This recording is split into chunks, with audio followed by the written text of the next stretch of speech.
Imagine a scenario where a man, without any credible evidence, boldly declares that every single piece of information in a textbook is a fabrication. What man would do that? Well, it would be none other than the renowned creationist Kent Hovind, engaging in yet another one of his live streams, a spectacle that can be only described as absurd. And we are right here for it.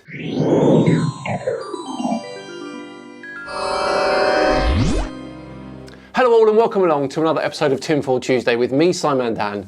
Thank you very much for joining me. Before we begin today, a huge thank you to the sponsors of today's video, Surfshark VPN. Surfshark is a VPN service that makes online privacy protection easy and attainable, encrypting all internet traffic sent to and from your devices and ensuring your IP address remains hidden to make sure no one can see what you do online. On top of that, they block ads, trackers, malwares and phishing attempts, and unlike other VPN services, you can use it on as many devices as you like simultaneously. We spend so much time online nowadays, sometimes up to 8 hours a day, that we really should care about our online data. Now you can use Surfshark to encrypt your personal information and send it via a secure VPN tunnel so that no one can see it without your permission, which is great for protecting things like your ID. Now, ID theft is an increasingly common and scary crime, and you can use Surfshark and its HackLock system to get alerts anytime your email address or password is compromised. HackLock will scan the various databases of leaked information and notify its users. If their data is found, then they can take action. Secure your privacy with Surfshark. Enter the coupon code SIMANDAN for an extra 3 months free at surfshark.deals/SimanDan. Right, on with today's video, which, as we all know, is from the main man himself, Kent Hovind. Now, he's looking at a science textbook, and believe it or not, he's going to claim that some of the information in there is a lie. Now let's join Kent as he starts his stream. This textbook says the universe came into existence 14 billion years ago through an explosion, the Big Bang, from an infinitely dense point. So you fit the whole universe in a dot, infinitely dense, smaller than an atom, some of them say. You couldn't squeeze a cup of water into a dot smaller than an atom. By the way, we got our real tour coffee cups, yeah? That is not strictly true. A cup of water could be squeezed into a dot smaller than an atom, but the issue is it would no longer be a cup of water anymore. Instant black hole, I imagine. Having said all that, we don't have the technical capabilities to do that. It is just theoretically possible. Call the bookstore about that. This is line number one we covered earlier. The Earth is simply not billions of years old. Every single piece of evidence regarding the age of the Earth completely contradicts that statement, Kent. Radiometric dating of rocks, which however hard you try, can't be debunked. Radiometric dating of meteorites. Yes, even the stuff outside of Earth is that old too. Helioseismology and other stellar observations suggest that the Sun is 4.6 billion years old. And even plate tectonics, which describes beautifully how mountain ranges are formed over tens of millions of years. Wait a minute. Just saying there was an infinitely dense point does not answer the question about where matter came from. It violates the first law of thermodynamics. Matter cannot be created or destroyed. But they just want to skip that step. You broke the law in your first sentence. There is no Big Bang. That's not science.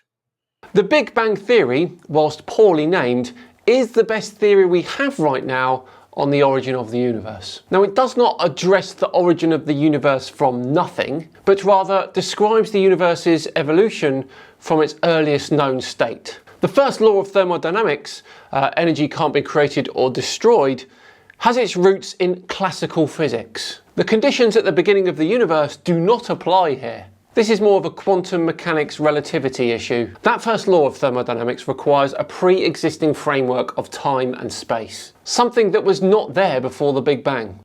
Don't call that science. We began from a dot and say this is religion, that God created the world. They're both religious. I admit, I have a religion. I believe God did it.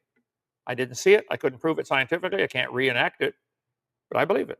The Big Bang Theory is grounded in empirical evidence and scientific observation. It is supported by a wide range of data, including the cosmic microwave background radiation, the redshift of galaxies, and the distribution of elements in the universe. Religious creation is pure, 100% unadulterated faith.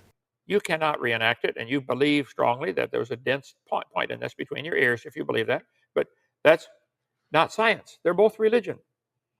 Pixar on Twitter. Let's just pretend for a minute that it's a seed. Let's pretend. It's a rock. Let's pretend it's a seed. It's not a seed. It's a rock. An infinitely dense point is not going to.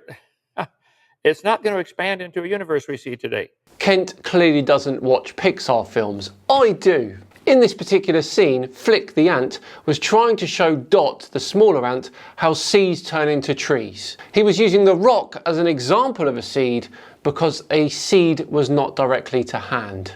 Let's just pretend for a minute that we have all the matter and energy and all the spin in a dot. No, we can't pretend for a minute. This doesn't happen. Stop pretending. That's not science. Science is what we can observe, study, and test. But the textbook says 13.772 billion years ago, there was a big bang. This infinitely small dot exploded. No explosion, more like a mass expansion. But let's move on to your next lie, Kent. Okay, here we go. Textbook says, mutations are the original source of variations in populations, as shown in the many varieties of roses. They argue how many, but I think 300 to 350 varieties of roses. I agree. They might have had a common ancestor. Anybody want to guess what it was? Frog. Yep. Ignoring Kent's flippancy there, you can actually trace all modern roses to a small selection of wild roses that have evolved over hundreds of millions of years. No, a rose, yeah, okay.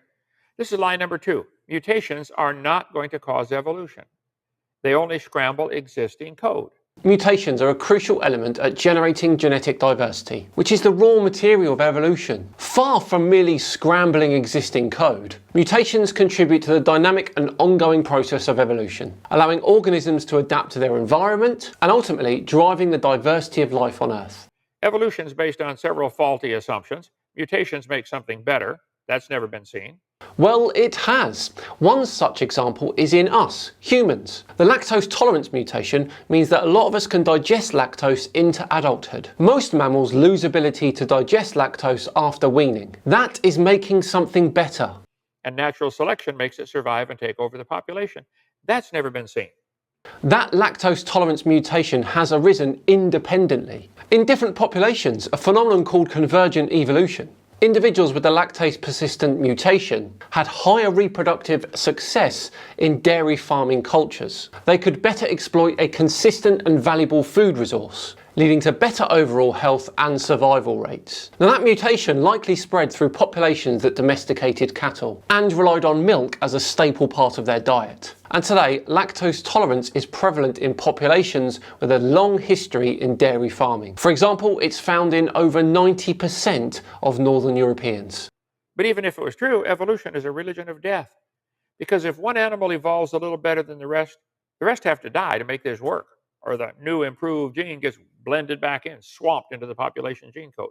Whilst this is the case for humans, it's not so prevalent in other species. It's pretty rare for a species to be the sole representation of its genus. Next lie, please, Kent. Darwin said, it's a truly wonderful fact that all plants and animals should be related to each other. That's just plain lie. There's no proof that any plants or animals are related to each other. None. Humans are related to other primates, in particular the great apes. I mean, you can't really deny it, Kent, can you? You guys might believe you're related, like Professor Dave believes he's related to a strawberry, and my chart is somewhere here. On the side of my desk? Okay, yep. Let's see. What are they related to? P.Z. Myers is related to a fish. Yeah, he believes that, okay. Oh, please tell me I'm on there. Wade the Wizard, no telling what he's related to. A snail is what he said, okay. Luca is related to a cow. Ken Rock related to a turtle. They've said this in the debates I've had with them. And I'll debate you all again, guys. Anytime. It's all the people he's debated. Fair enough. Maybe I should try phoning him now. What's the time over there? It's not even 7 a.m. over there. He won't like that call, but I will do it one time. There's no scientific evidence that mutations support evolution theory or can add new useful information. None. If it exists, I'd like to see it. This is simply not true. The overwhelming scientific consensus and extensive empirical evidence from genetics, molecular biology, evolutionary biology, and observational studies strongly affirm the role of mutations in the process of evolution. Mutations have a range of effects. They can be harmful. Others have little or no detrimental effect. Sometimes, although very rarely, they change the DNA sequence and may even turn out to be beneficial. Really? Nature magazine. I'd like to see this beneficial one.